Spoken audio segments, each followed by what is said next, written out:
So number of defective, it means D chart or NP chart also.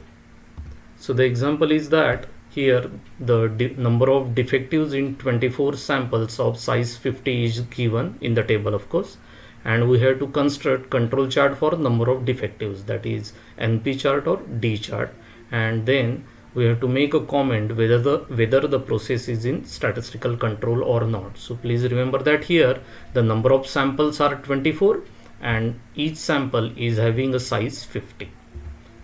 So this is basically the table. Here you can see that day number is nothing but our sample number, so it varies from 1 to 24. As I said, number of samples are 24.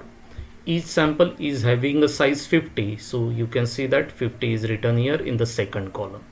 The third column indicates the number of defectives in those particular sample. For example, in the first sample the number of defectives are 12, then in the second sample number of defectives are 5, and so on. The number of defectives are given to us.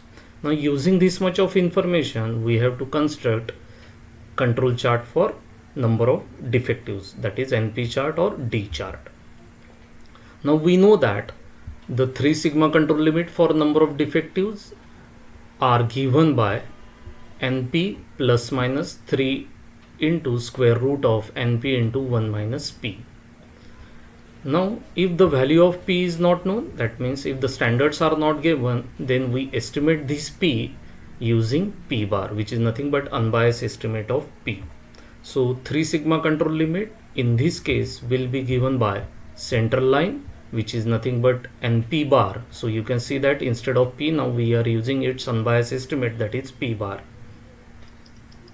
So central line will be equal to NP bar. So using the data given to us, we can calculate summation NP, which is nothing but addition of the third column divided by number of samples, which are nothing but 24. So if we solve this, we will get central line as 9.54. Similarly, upper control limit is nothing but, if we put all the given values, we will find upper control limit as 17.87, whereas lower control limit is nothing but 1.20. So using these three values, we can draw a control chart, of course with the help of NP values, which are given in the third column of the table. So the values of NP, the average, that is P bar, and the control limits are plotted. So you can see this is basically the resultant graph. On x-axis we have sample number or day number, which varies from 1 to 24. Then this is nothing but your upper control limit shown by dotted line, and 1.20 is nothing but lower control limit, so that is also shown using dotted line, and all the blue line is nothing but your NP, that is number of defective values. For example, for the sample 1 the value was 12. Similarly, for sample 2 the value was 5, and so on.